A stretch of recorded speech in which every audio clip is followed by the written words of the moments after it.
प्रशासन का तर्क है कि सड़क पर नमाज पढ़ने से रास्ता रुकता है, जिससे लोगों को दिक्कत होती है। लेकिन हर रोज सड़क पर नमाज नहीं पढ़ी जाती। साल में 2 बार ईद के मौके पर ही कुछ जगह सड़क पर नमाज होती है। फिर इतनी दिक्कत क्यों? आमतौर पर दोपहर की नमाज पढ़ने में औसत समय करीब 15 से 20 मिनट लगता है, लेकिन कांवड़ यात्रा के समय कई दिन तक रास्ता ब्लॉक कर दिया जाता है। वीवीआईपी रूट के समय भी कई बार 30 से 40 मिनट तक रास्ता ब्लॉक रहता है। सड़क पर जागरण होता है तो औसतन 4 से 5 घंटे लगते हैं, जिसकी वजह से कई बार रास्ता बंद हो जाता है। सड़क पर जगह जगह भंडारा होता है तो इसमें भी 2 से 3 घंटे तक रास्ता बंद होने की नौबत आ जाती है। सवाल तो छत पर नमाज पढ़ने की रोक पर भी है। आखिर छत पर नमाज पढ़ने से किसी को कैसे रोका जा सकता है? यही सुलगते सवाल अब अलग अलग पार्टियों के नेता बीजेपी की सरकार से पूछ रहे हैं।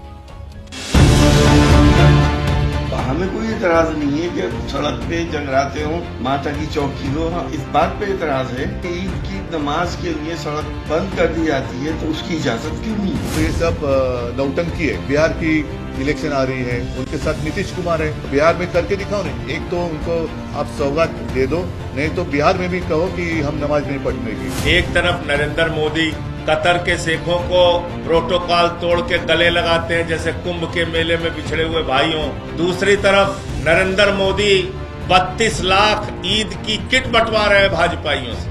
ये ड्रामा और नौटंकी भाजपाइयों को बंद करना चाहिए। समाज में है उसमें एक भ्रमित करने की कोशिश जहाँ हो रही है, वही कहीं ना कहीं सोसाइटी को डिवाइड करने की भी कोशिश हो रही है। और जब कोई भी देश इस तरह से डिवाइसिव नियत के तहत चलाया जाता है तो हमेशा देश को नुकसान ही हुआ। ये सिर्फ दिक्कत उनको हो रही है जो लोग सिर्फ मुसलमानों को टारगेट करके आज राजनीति कर रहे हैं।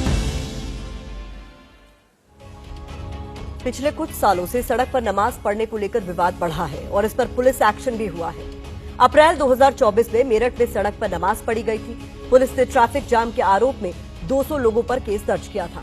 अप्रैल 2023 में कानपुर में सड़क पर बिना अनुमति के नमाज पढ़ने के आरोप में 2000 से ज्यादा लोगों पर 3 एफआईआर दर्ज की गई। नवंबर 2022 में गाजियाबाद पुलिस ने इमाम के खिलाफ एफआईआर दर्ज की थी। आरोप लगा था कि इमाम ने 25 से 30 लोगों को सड़क पर नमाज पढ़ने के लिए मजबूर किया। मुद्दा चूंकि हिंदू मुस्लिम से जुड़ा है, इसलिए धर्मगुरु भी आमने सामने है। आज़ादी के बाद से और उसके पहले से भी ये सब चीज़ें होती आई हैं। जगराते भी सड़क पे हुए हैं, कावड़ यात्रा भी सड़क पे निकलती हैं। जितने भी हिंदू धर्म के त्यौहार हैं, उनके जुलूस निकलते हैं या सिख धर्म के निकलते हैं, वो सब सड़कों पे तो निकलते हैं। किसी मुसलमान ने आज तक कोई कंप्लेन किसी के खिलाफ नहीं की, बल्कि उन जुलूसों में, उन त्योहारों में शामिल होते हैं मुसलमान। कोई भी उत्सव करिए, लेकिन जो आम जनता को परेशानी हो करके आप कोई करते हैं तो ये अच्छा नहीं है। मस्जिद है, सार्वजनिक स्थल भी बहुत है, तो उस स्थल पे होना चाहिए। ईद हो, नमाज हो या नवरात्र हो, देश में हर तरफ सिर्फ धार्मिक विवाद का शोर है। इस शोर के बीच भाईचारे की कुछ बातें आपके सामने हम रख रहे हैं, क्योंकि ये पंक्तियां ट्रेंड कर रही हैं। ऐसी कोई मिसाल जमाने ने पाई हो, हिंदू के घर में आग खुदा ने लगाई हो, बस्ती किसी की राम ने यारो जलाई हो, नानक ने सिर्फ राह सिखों को दिखाई हो, रामो रहीमो नानको और ईसा तो नर्म है, चमचों को देखिए पतीली से गर्म है।